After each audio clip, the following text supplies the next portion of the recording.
nuevamente, soy Mauricio Cárdenas y tengo el enorme gusto de introducir a Manuel Mera, economista y especialista argentino, quien trabaja temas de protección social, temas de economía laboral, y quien desarrolló para el PNUD los trabajos de caso tanto de la economía de Jamaica como la economía de las Bahamas. Ustedes van a ver que en esta serie de los documentos producidos por el PNUD en América Latina se estudiaron muchos países con el ánimo de ofrecerle a los gobiernos una carta de navegación, una serie de insumos muy temprano en la pandemia para que pudieran diseñar las políticas más adecuadas. Manuel preparó el estudio de Jamaica y vamos a hablar en esta conversación sobre Jamaica. Y lo primero que quisiera preguntarte es, Manuel, en ese momento cuando se hacen estos estudios, que es apenas al comienzo de la pandemia, ¿qué diagnóstico, qué radiografía hiciste de la situación de Jamaica? Y también, ¿qué veías en ese momento era necesario hacer para evitar que la pandemia tuviera consecuencias muy graves? Sabemos perfectamente que en la economía de Jamaica, pues no solo se trataba de la pandemia, se trataba de otros choques, como el choque del turismo y el choque de las remesas. Entonces, cuéntanos un poco de ese diagnóstico inicial que haces tú hacia el mes de mayo de este año 2020, hoy ya estamos en diciembre, sobre lo que estaba pasando en Jamaica. Bueno, gracias Mauricio por la invitación. Un gusto poder haber sido invitado para escribir el capítulo de Jamaica y poder tener esta conversación. Efectivamente, el inicio de la pandemia, creo que para todos los países fue una gran incógnita. Y en el caso de Jamaica, la incógnita era aún mayor porque le pega a través del cierre abrupto del turismo. Lo que tiene la característica que tiene esta crisis del COVID es que impacta la economía a través de las políticas de distanciamiento social. Y eso impacta directamente en la exportación principal, el producto principal que tiene Jamaica, que es el turismo. Jamaica en los últimos años venía haciendo muy bien los deberes, venía empezaba a crecer ya casi cerca del 2%, estaba controlando de a poco la inflación, estaba mejorando todas sus cuentas nacionales, y se esperaba un buen año en lo económico para Jamaica. El inicio de la pandemia, rápidamente, siguiendo los antecedentes de otros países, cierran todo, cierran las fronteras, comienzan a limitar también el movimiento interno, y eso golpea naturalmente fuertemente el comercio. A esa altura, estamos hablando de cuando estamos haciendo la investigación, esto es abril, todavía todas las proyecciones que se hacían, que hacemos nosotros y que hacían otros organismos, eran con horizontes de mediano y corto plazo casi. Bueno, las fronteras estarán cerradas 3 meses, ese sería el peor escenario. Entonces lo primero era calcular qué impacto podía tener esto sobre lo que es el turismo, que como ya dije, una industria fundamental que iba a pegar no solo en lo económico, sino especialmente en lo social, con gran desempleo.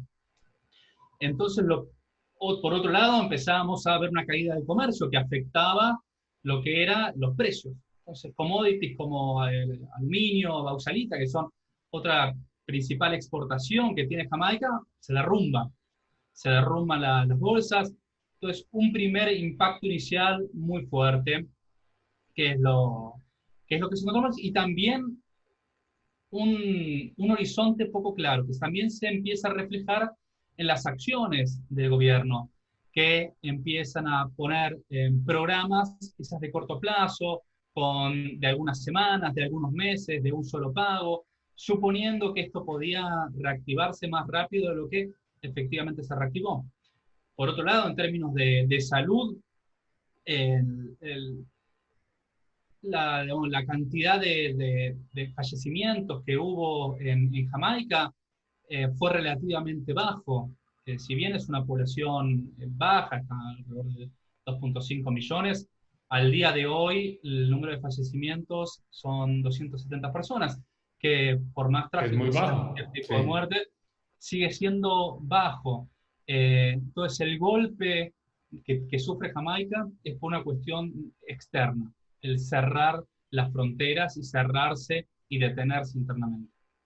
Dime una cosa, las condiciones iniciales son tan importantes, son determinantes de lo que pasó con la pandemia, de los efectos de la pandemia.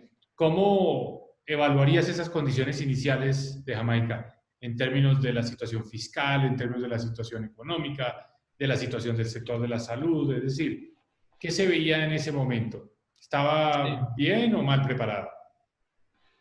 La duda grande era, estaba bien preparado en el sentido de que hacía ya muchos años que Jamaica viene siguiendo un plan de ordenamiento fiscal acordado con el FMI, lo cual había bajado había bajado la deuda, había bajado bastante la inflación, empezaba a mostrar crecimiento, estaba subiendo el empleo, el desempleo estaba en el récord más bajo de la historia de Jamaica.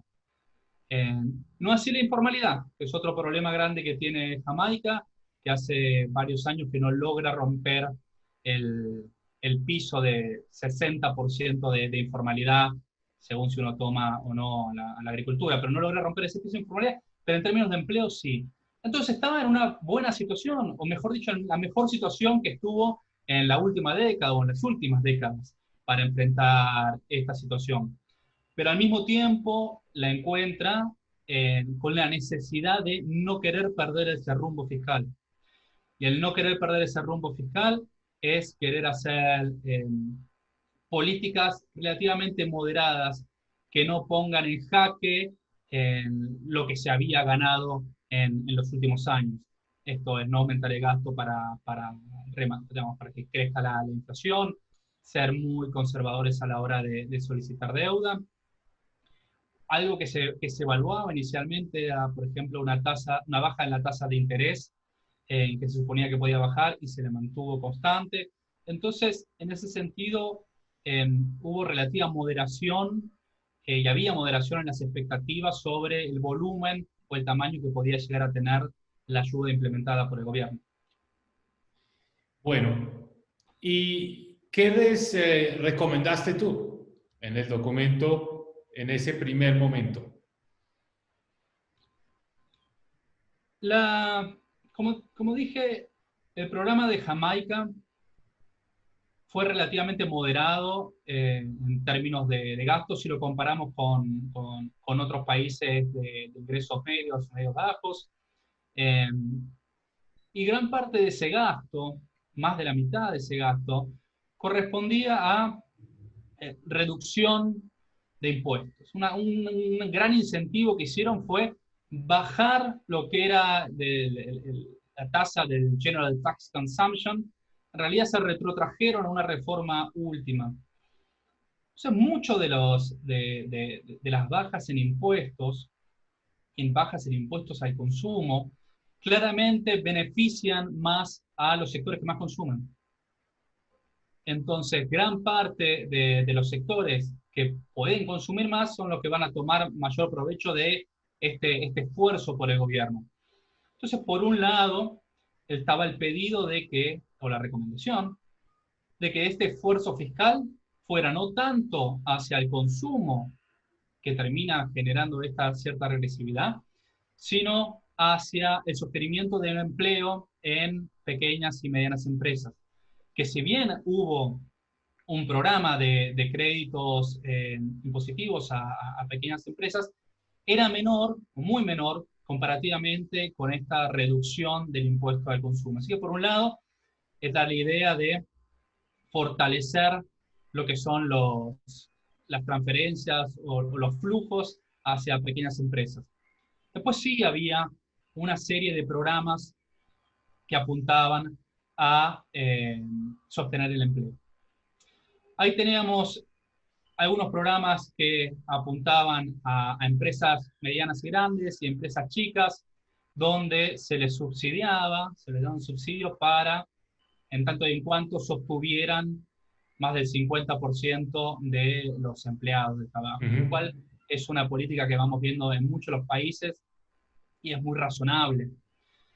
El problema quizás es, frente a esta gran informalidad que tiene Jamaica, digamos, estas programas basados en la formalidad, porque la empresa, la actividad tiene que estar registrada para recibir este beneficio que sostenga el empleo, se hizo por un lado lo que se llamó Compassionate Grant, que era un solo pago, relativamente bajo, sería de un mes el 35% de un salario mínimo, y después se aumentó por los primeros meses, y eso un poco iba a lo que comenté al principio, esta idea de no estaba claro el horizonte, por un par de meses un programa que es el PAF, que es el principal programa social que tiene Jamaica, que a través de transferencias condicionadas por un lado, pero tiene todo un subgrupo de beneficios, el PAD, para adultos pobres y para adultos mayores, se aumentó un poco la cuota. Ahí la recomendación era construir aún más sobre el PAD. El paquete de políticas que planteó Jamaica inicialmente eran dentro de un programa que se llamaba CARE, tenía 9 subcomponentes. Y cuando uno revisaba, veía que algunos se superponían, que los presupuestos iniciales que se habían dado se quedaban cortos al primer mes y no se correspondían con los que se esperaba de gasto. Y una recomendación que se ve de crisis anteriores es la simplicidad, construir sobre lo que ya se tiene. El PAD alcanza 40% de la población, especialmente los quintiles más bajos. Como dije, apunta a niños, pero también apunta a adultos mayores, apunta también a adultos pobres. Que la herramienta para llegar a estos hogares, porque la unidad que se piensa es el hogar, sería mejor a través de la potenciación del PAD y no a través de nuevos programas que se puedan dificultar. O en todo caso, otra alternativa para trabajar especialmente con los trabajadores informales es trabajar a través del National Insurance Scheme, que es el que tiene el registro de los trabajadores formales, y que pudieran tener algún tipo de programa alternativo en el cual un trabajador se pueda presentar y por una cuestión de descarte, esto es, si la persona no está anotada como trabajador registrado, pudiera recibir algún tipo de subsidio por desempleo. Entonces, apuntaba más que nada a la simplificación y al trabajar sobre los datos que ya tenían. Y por último, otra recomendación grande era aumentar lo que correspondía a gastos directos. No tanto una reducción de impuestos, sino a gastos directos, que aumente ese flujo, especialmente para los sectores más carenciados de la población jamaiquina. ¿Cómo qué tipo de gastos directos tenías en mente? Bueno, apuntar a estas transferencias directas que se dan a través del PAC, a apuntar a transferencias directas a través de algún tipo de seguro por desempleo que cubriera trabajadores informales de manera más periódica y no a través de un solo pago. Que el volumen de ese gasto sea mayor. O sea, aumentar el déficit más que por la vía de la reducción de impuestos, que fue algo que hicieron, fortaleciendo el gasto en estas áreas, pero muy particularmente en transferencias monetarias a diferentes grupos de la población. Sí. ¿Qué tan buenas son las herramientas en Jamaica para la focalización de esos gastos? Todavía Jamaica, como muchos países del Caribe y de América Latina, tienen limitaciones a la hora de pensar de los datos. Sin embargo, este programa que menciono, que es el PAF, ha ido creciendo en los últimos años y ha ido mejorando su manera de focalizar. Y si uno ve la focalización de este programa por quintiles, es mucho más alto en los quintiles más bajos, o sea que no hay errores de inclusión, sí puede haber errores de exclusión. Mucha gente que quizás debería entrar y no entra, en un momento de emergencia como este, uno quizás podría ser más laxo a la hora de los controles que efectivamente realizan para ese ingreso. ¿Qué evaluación haces, ya para ir terminando, del resultado a lo largo de todo este año 2020? ¿Dónde está Jamaica hoy, a diciembre del 2020, frente a lo que se veía en ese momento? ¿Qué tanto se logró contener la pandemia y sobre todo sus consecuencias económicas? ¿Cómo ves también la reacción del gobierno a algunas de estas recomendaciones y algo, digamos, de evaluación de lo que finalmente se hizo? Viendo un poco las discusiones en las últimas semanas, se ha vuelto a discutir la necesidad de extender beneficios, ya que el impacto que va a tener esta pandemia en Jamaica va a tener mucho más largo plazo. Las estimaciones iniciales, tanto nuestras como de otros organismos internacionales, daban una caída del PBI alrededor del 5%, 5, 6 eran las peores expectativas en este inicio donde el horizonte no estaba claro. Ahora, el gobierno mismo está dando números entre 10 y 12% de caída. Organismos como el Banco Mundial y el FMI están calculando alrededor de 8 o 9 puntos. Pero el propio gobierno está hablando de caídas de 12%, lo cual es dramático. El aumento del desempleo también fue muy alto. Hoy en día, si bien subió 50% el desempleo, pero también naturalmente cayó la población económicamente activa, aquellos que están en el mercado buscando activamente. Si uno, jugando un poco con los números, mira cuántas personas están empleadas versus cuál era la población económicamente activa hace un año, estamos hablando de 18% de personas con problemas de empleo en la actualidad, unas 240.000 personas con problemas de empleo.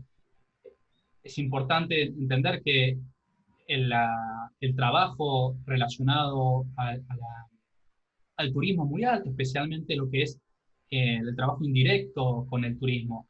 En términos de mano de obra, es uno de los grandes empleadores. Entonces está en una situación difícil Jamaica. De vuelta, no ha perdido el rumbo en términos económicos y financieros, pero sí se ha enfrentado a números más duros de lo que pensaba, se han mantenido en el tiempo más de lo que se pensaba en el día 1, y es necesario, y creo que están en esa etapa, pensar cómo se entra al año 2021, que si bien no va a ser igual al 20, no va a ser una recuperación completa. No va a ser un año fácil. Y se va a requerir seguramente una dosis de estímulo fiscal adicional, porque la situación del turismo no se ve que se esté normalizando, de manera tal que pues, va a ser necesario seguir apoyando la economía. Y vale la pena decir que quizás Jamaica es uno de esos casos bastante atípicos en el mundo hoy, donde el peor problema enfrentado durante el año 2020 probablemente no fue la pandemia, sino fue la caída de ingresos de exportaciones, consecuencia obviamente de la pandemia, un efecto indirecto de la pandemia, pero a juzgar por las cifras que diste del número de personas que han fallecido, pues una pandemia que se logró controlar. Mensaje es, se puede controlar la pandemia, pero no logras siempre controlar todas sus ramificaciones y todos sus efectos. Y en este caso, la ramificación que opera a través del sector turismo, que seguramente se va a prolongar en el tiempo, porque este es uno de los sectores que más se va a demorar en normalizarse. Sumo un dato que no conocíamos al principio y que en todo caso resultó positivo, que es el tema de las remesas. Jamaica recibe un gran porcentaje de sus ingresos. Las remesas representan el 16% del PBI. Sí. Es algo altísimo. Principalmente vienen de Estados Unidos. Sí. Al principio de la pandemia había dudas de cómo iban a afectar, porque eso dependen de dos variables. Una, la situación local en Jamaica, y dos, la situación en los países de origen, y la gran mayoría en Estados Unidos, y Estados Unidos enfrentando una situación muy dura. Los datos de 2008-2009, que fue la última crisis global más clara y más similar en términos económicos, mostraban una caída del 12%. El riesgo se estaba por ese lado. Sin embargo, los datos han dado de que lo que va de abril a septiembre, las remesas crecieron un 30%. Se recuperaron. Con y eso pasó en 44, Centroamérica también. Es un poco reflejo de lo que ha pasado en Estados Unidos, ¿no? La recuperación del empleo en Estados Unidos. Sí, sí, sí, sí. Y eso es muy probable que esté ayudando muchísimo a que la pobreza, que ya subió un 23%, Sí. no haya subido más. Y probablemente eso es lo que mantiene a muchas familias que han perdido el ingreso en esa ayuda externa que creció significativamente, que ya venía creciendo hace muchos años, pero este salto es similar al que se hizo en los últimos 6. Sin duda. Muy bien, Manuel. Yo creo que nos queda un panorama muy claro de lo que pasó, está pasando en Jamaica y cómo el país logró poner en marcha estos programas de emergencia para reforzar, digamos, los ingresos de los hogares con un cierto éxito en materia de su focalización, es decir, llegando a sectores más vulnerables, con un cierto éxito en el control de la pandemia, pero con un choque económico gigantesco producto de la debacle que se dio en el sector del turismo. Choque que no ha pasado, porque toda esta industria del turismo probablemente, como decíamos hace un momento, va a ser una de las que se recuperará más tarde. Y muy en particular ese turismo de cruceros, Sí. que es tan importante para Jamaica. Te agradezco mucho esta conversación, ha sido muy interesante y los invito a ustedes a que lean y estudien el documento, porque hay muchos matices, hay muchos elementos, hay muchas cifras interesantes en el documento que obviamente van mucho más allá de lo que hemos tenido en esta conversación. Así que los invito a leerlo. Muchas gracias, Manuel. Gracias a vos.